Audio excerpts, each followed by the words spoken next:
For more, we're joined by NPR's Middle East correspondent Deborah Amos, who's covering these developments from Beirut. Deborah, what's the latest word coming out of Rastan? Well, the latest word is that the army has completely retaken that town. There was a 5-day battle in Rastan, and the army has made it very clear this is a town that had a certain number of army defectors. They produced a video a few weeks ago that said that they had defected from the army and they were going to protect the people of Rastan. I think the army message this week has been, we will not allow a Benghazi in Syria, meaning we will not have the same situation as we saw in Libya, where there was a place where army defectors and opposition people could gather. The Syrian army made it very clear this week that they will not tolerate that. And so after those 5 days, they brought an enormous amount of tanks to the town, soldiers to the town, and now they have retaken that town. Now, 3,000 people getting picked up sounds pretty ominous, dangerous even. Have there been sweeps like this earlier in this conflict? If you get arrested, do you ever get released?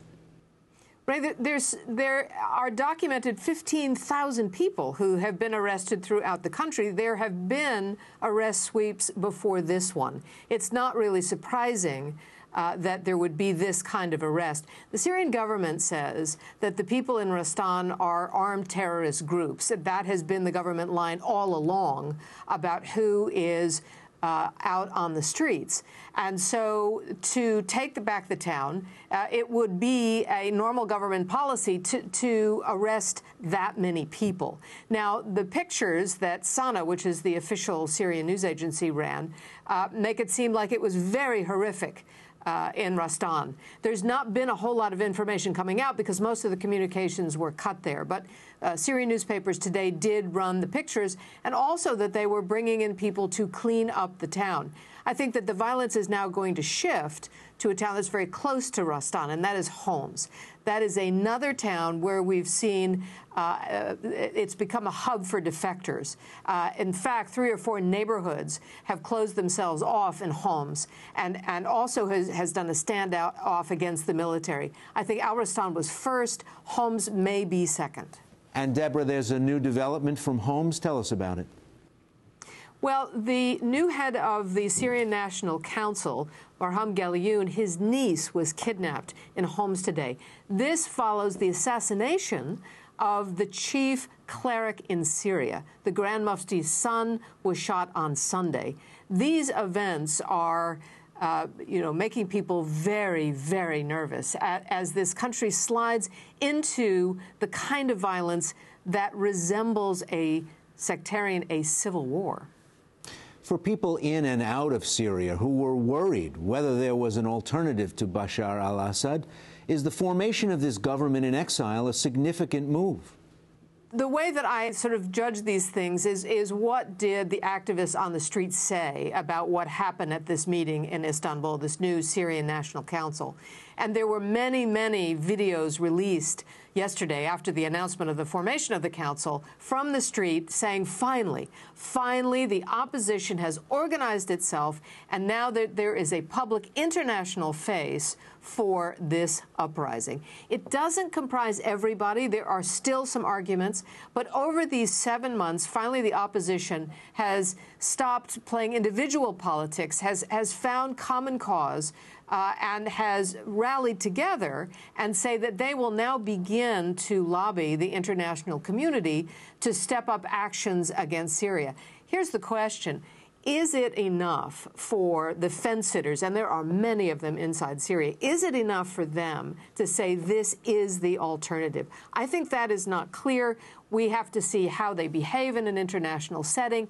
We also have to see what governments recognize the Syrian National Council. And all this comes as the violence in Syria is escalating.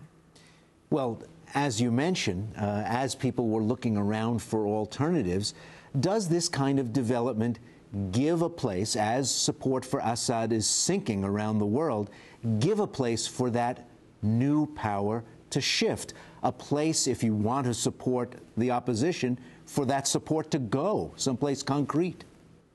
Well, it is not all that concrete. For example, there is no office, there is no address. Let's say you're an army defector inside Syria, where do you go? That has been the problem for defectors. Many of them sneak across the borders. There are 300 of them in Turkey. There are more than 60 of them in Jordan, and there are some dozens here in Lebanon. It is very hard for the opposition to say, here's where you go. This is the address. And especially as things are getting more violent and many of the protest organizers are being hunted, are being arrested, are being taken to jail. I think that this meeting does help. And it does give a face to the opposition. The very fact that you have secularist, leftist, communists, and the Muslim Brotherhood all together under one umbrella, and the tribes and the Kurds, all these disparate groups who have been opponents of the Assad regime for a long time, but never really came together, never gelled together in any kind of group. The other side of that is you have an uprising, which is a grassroots organization. So if you can bring these two sides together, then you have something. But this is very different than Libya. Libya actually had a city. It had a place. And the Syrian opposition does not have that. NPR's Deborah Amos. Deb, good to talk to you. Thanks, Ray.